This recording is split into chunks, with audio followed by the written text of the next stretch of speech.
दर्शन प्रेमियों को मेरा नमस्कार। हम लोग राज्य की संरचना, राज्य के निर्माण, स्टेट फॉर्मेशन, जो एंशियंट पीरियड में, प्राचीन भारत में राज्य का जो निर्माण हो रहा था, स्टेट फॉर्मेशन हो रहा था, राज्य को मजबूती प्रदान करने के लिए जिन सिद्धांतों का प्रतिपादन किया जा रहा था, उसके ऊपर अपना डिस्कशन को कंटिन्यू कर रहे थे। और उसमें चार्वाक दर्शन के संदर्भ में ये विशेष रूप से था। जैसा कि ये सर्वविदित है कि बृहस्पति को देवताओं के गुरु के दर्जा प्राप्त है, और ये कोई छोटा दर्जा तो है नहीं। ये दर्शन यदि इतना स्थूल और इतना माने निरर्थक रहता, जैसा कि हम लोगों को ये प्राप्त हुआ जिस रूप में सर्वदर्शन संग्रह में, माधवाचार्य जी का जो सर्वदर्शन संग्रह नाम का ग्रंथ है, जिसमें कि सबसे पहला अध्याय में चार्वाक दर्शन के बारे में प्रतिपादन है, तो उसमें जैसा इसका स्वरूप बताया गया है, यदि ये इतना ही स्थूल और इतना ही हास्यास्पद रहता तो इसको पढ़ने के लिए इतना गंभीर इसे विषय माना ही नहीं जाता। लोग देखते हैं कि कौटिल्य के अर्थशास्त्र में 4 विद्याओं का जो उल्लेख है, 4 विद्याओं में कौन कौन सी विद्याएं हैं? तो आन्वीक्षिकी, त्रयी, वार्ता, दंड, नीतिश्च, ये 4 विद्याएं। तो आन्वीक्षिकी में कौन कौन सी विद्याएं हैं? तो आन्वीक्षिकी इस शब्द का तात्पर्य है, लिटरल मीनिंग है लॉजिक, अन्वेषण करने की विद्या, एनालाइज करने की विद्या, एनालिटिकल फिलॉसफी या लॉजिक इसको के सेंस में है। लॉजिक इसका लिटरल मीनिंग लॉजिक हो जा रहा है, किंतु इसमें पढ़ना है फिलॉसफी। कौन कौन सी फिलॉसफी इसमें है, कौन कौन से दार्शनिक संप्रदाय है? तो सांख्य, योग और लोकायत, ये तीनों फिलॉसफिकल स्कूल्स इसमें पढ़ना है।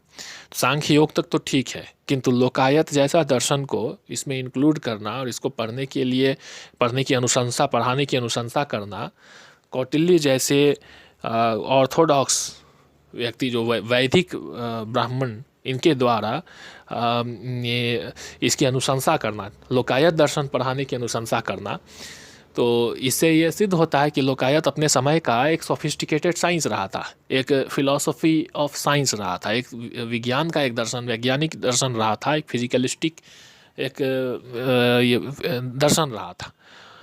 तो इसको तो देखना तो चाहिए कि ये कैसा रहा होगा। बृहस्पति द्वारा प्रतिपादित इसको माना जाता रहा है, शुक्र के द्वारा प्रतिपादित एक राजनीति शास्त्र हमारे पास उपलब्ध है। एक बृहस्पति, एक और है कापालिक, एक बृहस्पति सूत्र है, एक बृहस्पति सूत्र। तो उस सूत्र में हालांकि वो बहुत अधिक रिलायबल उसे भी नहीं माना जाता रहा है। क्यों नहीं माना जाता रहा है? क्योंकि उसमें कई बातें हैं जो कि थोड़ा सेल्फ कॉन्ट्रिडिक्टरी है।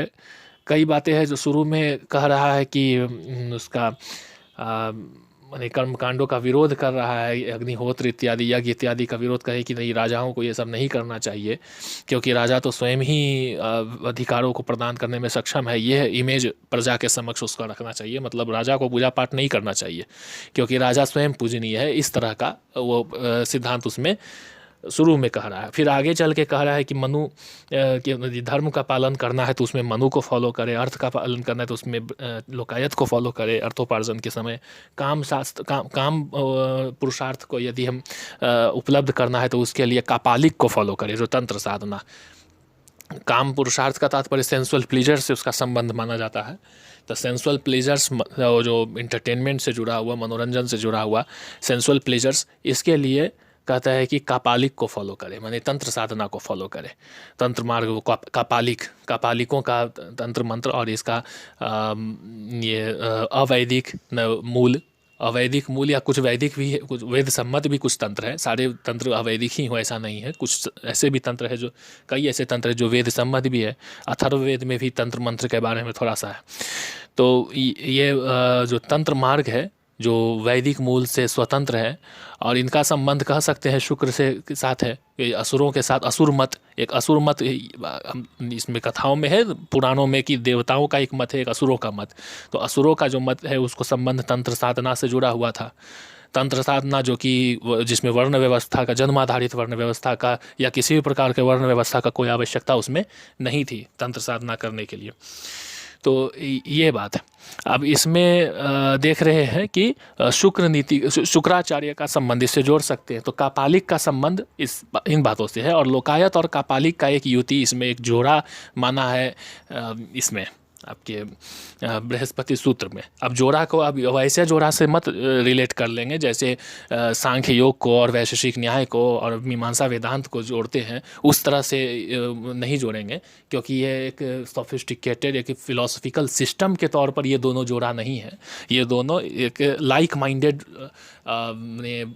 वैल्यूज़ का जोड़ा कह सकते हैं, किंतु एक फिलोसफिकल सिस्टम्स का जोड़ा नहीं है। इसलिए ये इन तीनों का जो जोड़ा है, मीमांसा वेदांत, सांख्य योग और न्याय वैशेषिक, उस जोड़ा से ये ऑड हो जाएगा। इसको क्लियर एकदम कंसेप्ट रखना होगा। तो हम लोग इस डिस्कशन को आगे की वीडियोज़ में कंटिन्यू करेंगे। तब तक के लिए नमस्कार।